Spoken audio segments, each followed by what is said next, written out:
1,47 € el litro. Este era el precio de la gasolina el 27 de febrero de 2026. 3 semanas después, el precio ha subido a 1,68 € el litro, 20 céntimos. ¿A qué se debe este aumento? Seguramente ya lo sabes, a la guerra en Irán. Pero también a la especulación de las empresas y el mercado petrolero. ¿Cómo es posible que una guerra en Oriente Medio llegue tan rápido y tan directamente a tu bolsillo? La respuesta tiene nombre propio: Estrecho de Ormuz, uno de los canales marítimos más importantes del mundo. Este cuello de botella separa el Golfo Pérsico del Golfo de Omán y a través de sus 167 kilómetros circulan cada día un 20% de los barriles de petróleo que se consumen a nivel mundial. El tráfico en este embudo se debe a que a su alrededor se sitúan varios de los principales productores de petróleos del mundo. Por eso, su cierre o amenazar con ello es una medida de presión que distintos países han usado en favor de sus intereses geopolíticos. Y así lo ha hecho Irán. Desde hace más o menos una semana, este paso permanece cerrado para embarcaciones de Estados Unidos, Israel o de sus aliados implicados en los ataques contra Irán. Por eso, desde que Trump y Netanyahu bombardearon Teherán, se ha producido el mayor aumento del precio de petróleo de los últimos 4 años, que ha superado los $100 el barril. ¿Cuánto nos costará esta guerra? Quédate que lo analizamos. El Estrecho de Ormuz es uno de los principales choke points, cuello de botella, comerciales y geoestratégicos del mundo. Su punto más estrecho es de apenas 34 kilómetros y en él no solo circula el 20% del consumo mundial de petróleo líquido que comentábamos al principio, también unas 60 millones de toneladas de gas natural licuado. Arabia Saudí, Kuwait, Irak, Qatar, Emiratos Árabes Unidos, todos necesitan cruzarlo para dar salida a su producción. Y el mundo nunca ha estado tan cerca del bloqueo total del estrecho. Si Ormuz se cierra, todo el petróleo del Golfo se queda bloqueado. Asia es el territorio más dependiente de este estrecho. Más de un 80% del petróleo y del gas licuado que usa lo atraviesan. Aunque la dependencia de Europa es bastante menor, también está expuesta porque depende de los mercados globales de gas y petróleo. El precio del petróleo no solo sube cuando falta crudo físicamente, sube también cuando los mercados anticipan que podría faltar. Y por ahora esta es la situación. El Brent es el precio de referencia del petróleo en Europa, como el IBEX para las acciones, pero para el crudo. Es una cifra que marca cuánto cuesta el barril y que los mercados lo actualizan segundo a segundo. Y como en bolsa, el miedo mueve tanto el precio como la realidad. Ante un conflicto en una zona estratégica como es Irán, los inversores no esperan a que falte el crudo y compran de inmediato en avalancha para cubrirse, lo que provoca que se dispare el precio. Especulación de toda la vida. Hay un segundo mecanismo que afecta al precio. Los barcos que transportan petróleo por zonas de riesgo tienen que contratar seguros especiales, las llamadas primas de guerra, que multiplican su precio en cuestión de horas. Ese sobrecoste lo paga primero la naviera, luego la refinería y después la gasolinera, pero finalmente tú.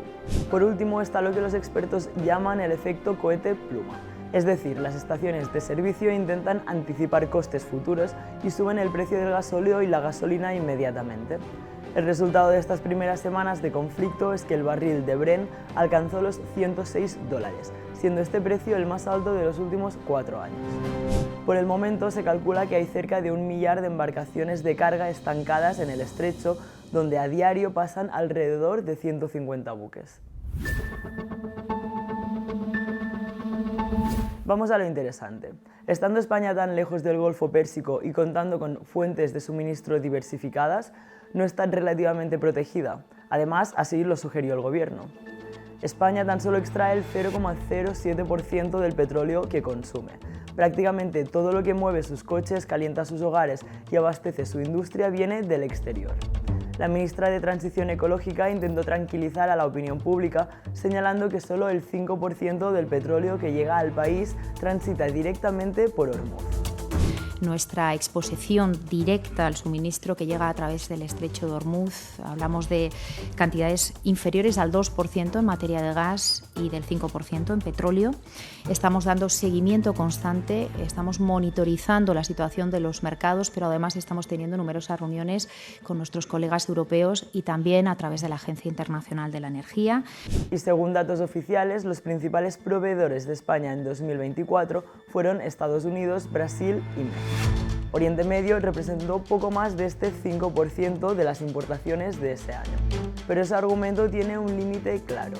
El precio del crudo no lo fija cada país por separado, lo fija el mercado global.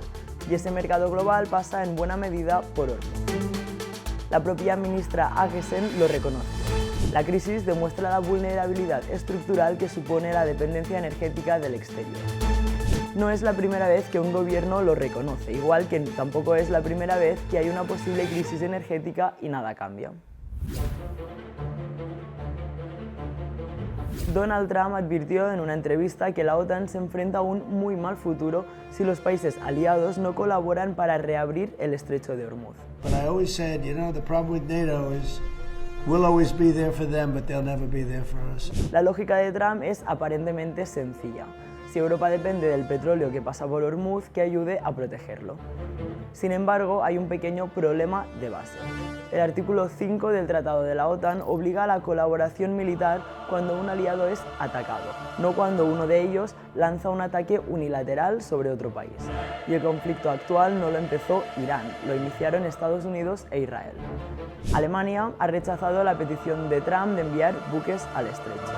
We have a situation which we did not provoke, which we don't cause at all. This war started without any consultations before, but we can't be anywhere on the world and we can't be at every place to support a war which we didn't start. A ellos se han sumado Francia, el Reino Unido y España. La alta representante para Política Exterior y Seguridad de la Unión Europea también ha insistido en que Ormuz queda fuera del ámbito de actuación de la Alianza Atlántica. Los ministros de Asuntos Exteriores de la Unión Europea abogan por la distensión y la desescalada de un conflicto que responde a los intereses de Israel y Estados Unidos, que por cierto se metió en él sin ni siquiera consultar al Congreso de su país. Obviamente esta estrategia de rechazo no ha gustado a Trump, quien espera de sus aliados europeos una suerte de coalición internacional que además comparta los ingentes gastos que está dedicando. ¿Y qué pasa cuando algo no gusta a Trump? Pues que empieza con las amenazas. There are some countries that greatly disappointed me. And you know, I'm the one that got them to pay from 2% to 5% of GDP, NATO. En Washington tampoco ha gustado la posición de China sobre la guerra, que ha pedido el cese inmediato de los ataques. Pekín ha propuesto intermediar entre Estados Unidos e Irán para promover una desescalada militar, mientras las Fuerzas Armadas de Trump han demostrado sus puntos débiles con su incapacidad por aplastar a Irán.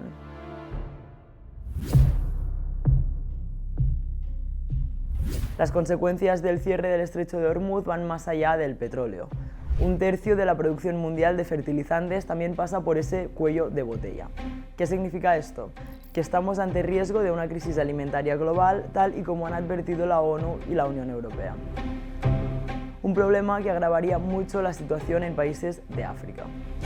On the Straits of Hormuz, I'm really worried about food costs, energy costs, as you say, fertilizer costs. I'm worried that actually further escalation will damage other supply routes. Además, este bloqueo también está afectando al flujo de ayuda humanitaria destinada a las mayores crisis del planeta, como en Sudán, donde ya hay escasez alimentaria a causa del conflicto interno del país, o en Myanmar, que se encuentra sumido en una guerra civil desde hace 5 años.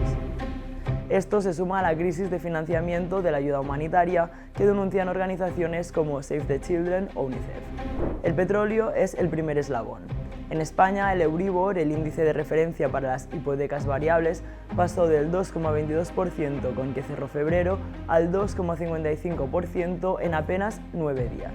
Se trata de su mayor subida diaria en casi 20 años. Y si la inflación sube por el encarecimiento de la energía, el Banco Central Europeo podría verse obligado a subir tipos, encareciendo aún más las hipotecas. BBVA Research prevé que el IPC escale hasta el 3,5% en marzo y que podría rozar el 4% entre abril y mayo si las tendencias actuales se mantienen. Vale, pero ¿qué implica esto? Para una familia que gasta 2.000 euros al mes en alimentos, transporte y servicios básicos, un IPC del 3,5% supone pagar unos 70 euros mensuales más sin comprar nada extra. Si sube al 4% son 80 euros más. Al año entre 840 y 960 euros que se evaporan sin que nadie haya tomado ninguna decisión de gasto. La cesta de la compra más cara, los transportistas pagan más para mover mercancía y las empresas trasladan ese coste al precio final. Si te ha gustado este vídeo, da el siguiente paso y hazte socio o socia de Público.